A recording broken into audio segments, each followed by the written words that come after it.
एक मन रहो, चीजें सॉर्ट आउट करो, प्रार्थना में रहो और शिमला घूमने जाओ। 5 दिन घूमो तो फिर संडे चर्च में आ जाओ दोबारा से, ठीक है? एक मन रहो। मैं हैप्पी हूँ, मैं आपकी फैमिली का हिस्सा हूँ आज से कि आपने ये डिसीजन लिया, डाइवोर्स कैंसिल हुआ। तो खुदा डाइवोर्स से नफरत करता है। आमीन। अपोस्टल जी, ये हस्बैंड वाइफ आए हैं, कहते हैं 15 मई 2024 को इनकी मैरिज हुई और कहते जैसे मैरिज हुई 1 महीना अच्छा निकला, उसके बाद कहते लड़ाई झगड़े, मिसअंडरस्टैंडिंग्स, बहुत कलेश होने लगा और कहते देखने में लगता ही नहीं था कि नई शादी है। और कहते 1 साल का जो इनका टाइम पीरियड था शादी का, उसमें ये बहन कहते कि मैं 5 महीने मायके रहती, 5 महीने बाद लड़के वापस आती जब थक हार के शायद सिचुएशन सुधर गई होगी, लेकिन कहते फिर 1 हफ्ता अच्छा निकलता, फिर लड़ाई झगड़ा, 15 दिन बाद फिर मायके चले जाते। इसी तरह से कहते इनके 1 साल में मात्र 2 महीने एक साथ रहे और बाकी कहते बाहर रहे। और कहते ये एक किराए के मकान में रहते थे, वो भी थक चुके थे इनसे। मकान मालिक कहते कि आप लग ही नहीं रहा है आपकी नई शादी। रिश्तेदार, घर वाले, हर बंदा कहते बात करता कि ये कौन है, कहां से है, ये कैसे लड़ते हैं, ये ईंट कुत्ते का पैर, कहते इस तरह से लड़ते थे, एक दूसरे को देख के राजी नहीं थे। और ये बहन कहते कि इनका अपने माइंड पर कोई भी कंट्रोल नहीं था। कहते इनके हस्बैंड किसी अपने फ्रेंड, मेल फ्रेंड को भी घर लेकर आते, इन्हें गलत ख्याल आते कि पता नहीं कौन आया, क्यों आया। इस तरह से कहते हमेशा लड़ते रहते, एक दूसरे को अंडरस्टैंड नहीं कर पा रहे थे। और कहते फिर इतना लड़ाई झगड़ा बढ़ गया, 1 साल की शादी में 2 महीने साथ रहे, बाकी अलग रहे और फिर कहते इन्होंने डाइवोर्स ले लिया। अपोस्टल जी, 1 साल बाद डिवोर्स जब लिया तो डिवोर्स के बाद कहते ये बहन पूरी तरह से मेंटल अटैक होने लगे, मेंटली अपसेट हो गए। 4 बार इन्होंने सुसाइड करने की कोशिश की, अपने आप को खत्म करने की कोशिश। और उस तरफ कहते भाई भी पूरी तरह से अपसेट थे, वो चाहते थे अपनी वाइफ के साथ रहना, लेकिन डिवोर्स इन्होंने कचहरी में, कोर्ट में ले लिया। और कहते कि जब डिवोर्स हो गया उसके बाद भाई लगातार चर्चा आते रहे और आपने बस हस्बैंड वाइफ पर 7 जून को प्रीच किया। और जैसे इन्होंने प्रीच सुना, खुदा की आत्मा ने छुआ, इन्होंने रिपेंट किया हस्बैंड ने, और इन्होंने डिसाइड किया भले ही मेरा डिवोर्स हो चुका है, लेकिन नहीं, मैं उसी वाइफ को वापस लेकर आऊंगा, बिना व्यभिचार अलग नहीं हो सकते। खुदा के दास ने हस्बैंड वाइफ पर प्रीच किया है। और कहते उस प्रीचिंग के बाद नेक्स्ट मंडे इस बहन को भी अपोस्टल जी डिवाइन विजन आया, उसमें आप आए, आपने कहा सुबह 9:30 तेरा हस्बैंड तुझे कॉल करेगा, बात कर लेना। और ये तलाक के बाद की बातें हैं, 7 जून के बाद। और कहते हस्बैंड की कॉल आई और कहते इन्होंने बात की, सारे मसले सुलझाए, वापस शादी हुई और एक हो चुके हैं। हालेलुया।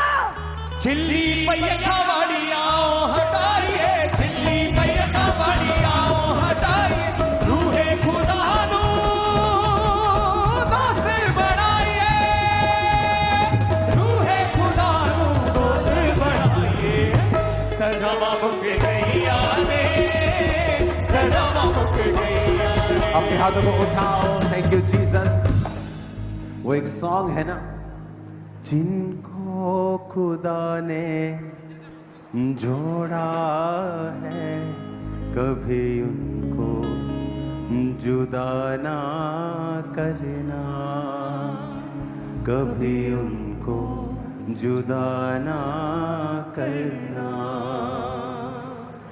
जिनको खुदा ने जोड़ा है कभी उनको जुदा ना करना, कभी उनको जुदा ना करना।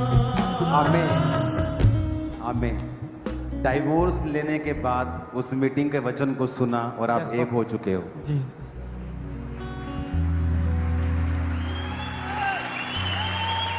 आप जानते हैं वाइफ से बड़ा हेल्पर कोई नहीं है। जी पापा जी, पता है ये बात? एक हस्बैंड सब बर्दाश्त करता है, इनल्ट बर्दाश्त नहीं करता। ओके? यस पापा जी। एक वाइफ को कभी समझ नहीं आता उसका हस्बैंड उससे प्यार करता है जब तक वो बोल के ना बताए। जी पापा जी। जी। और एक वाइफ कभी भी अपने हस्बैंड को हैप्पी नहीं कर सकती, चाहे वो कपड़े धोए, खाना बनाए, बच्चे संभाले अगर वो उसकी इज्जत नहीं करती। Yes papa.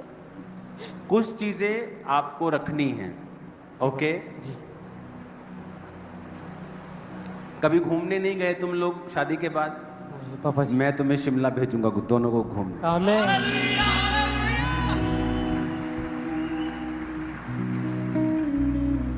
तो तुम लोग मेरी तरफ से शिमला जाओगे। ठीक। आमीन। Thank you, Jesus. जो वाइफ बना सकती है, वो हस्बैंड की लाइफ में कोई नहीं बना सकता। यस पापा जी।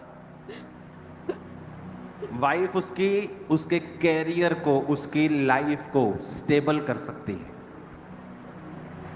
ओके? जी पापा जी। और जब हस्बैंड की शादी होती है तो वाइफ की शादी आपसे हुई है, आपकी मम्मी से नहीं हुई, जी पापा जी। आपके पापा से नहीं हुई। जी पापा जी।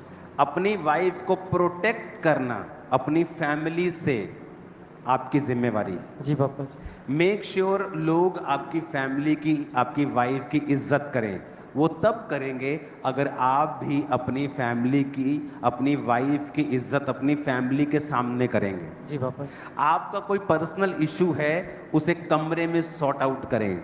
जी पापा जी। मौका ना दे कि इसकी फैमिली, आपकी फैमिली आए और आपके मुद्दे सुलझाए, अदरवाइज फिर वो आपकी इज्जत करना बंद कर देते हैं, हाँ जी। ओके? जी। अगर हस्बैंड वाइफ संग रहें, एक मन रहें, जो लोग 6 महीने में हासिल करते हैं आप 6 दिन में कर सकते हो। जी पापा। जो वो 60 साल में करते हैं आप 6 साल में कर सकते हो, जी पापा जी। ओके? जी। यहाँ आने के बाद इस सेवकाई में बहुत सी चीजें बेहतर हुई हैं, उसके पीछे मेरी वाइफ का हाथ है, मेरा नहीं, जी। ओके? तो ये अगर आप नहीं समझे तो आप कभी भी स्ट्रेस फ्री नहीं जी सकते, ओके? जी। तो औरत एक कह लो, एक ये परमेश्वर की ओर से इसको मसा मिला है, इसको आप जैसा भी बीज देंगे आप वैसा हासिल करेंगे। जी पापा। आप इसे अपने शरीर का बीज देंगे, ये आपको बच्चा देगी, जी पापा। ओके? आप इसे स्ट्रेस देंगे, ये आपको पागल कर देगी। जी। आप इसे खुशी देंगे, ये आपको डबल खुशी देगी। जी पापा जी। तो आप पर निर्भर करता है। जी पापा। एक मन रहो, जी पापा। चीजें सॉर्ट आउट करो, प्रार्थना में रहो और शिमला घूमने जाओ। अभी यस पापा जी। 5 दिन घूमो और फिर संडे चर्च में आ जाओ दोबारा से, ठीक है? एक मन रहो, मैं हैप्पी हूं, मैं आपकी फैमिली का हिस्सा हूं आज से कि आपने ये डिसीजन लिया, डाइवोर्स कैंसिल हुआ। तो खुदा डाइवोर्स से नफरत करता है। यस पापा जी। आमीन। आमीन हो जाए आशीष हमारी। हालेलुया। हर वो चीज जो आपके परिवार में शैतानी है, आज और अभी होली स्पिरिट्स के द्वारा, उसके दूतों के द्वारा कैंसल हो जाए। आमीन हो जाए आशीष आपकी। Hallelujah. Hallelujah, praise the Lord. हमारा विश्वास है कि आपने इस वीडियो को देखा होगा और आप इस वीडियो को ब्लेस होंगे और आपने इस वीडियो में कुछ नहीं सीखा होगा। अगर आपको हमारी आज वीडियो अच्छी लगी तो वीडियो लाइक कर दें, शेयर कर दें और ऐसे वीडियो देखने के लिए हमारे चैनल पे सब्सक्राइब कर दें। सभी को जय मसीह, गॉड ब्लेस यू ऑल। मिलते हैं नेक्स्ट वीडियो के अंदर।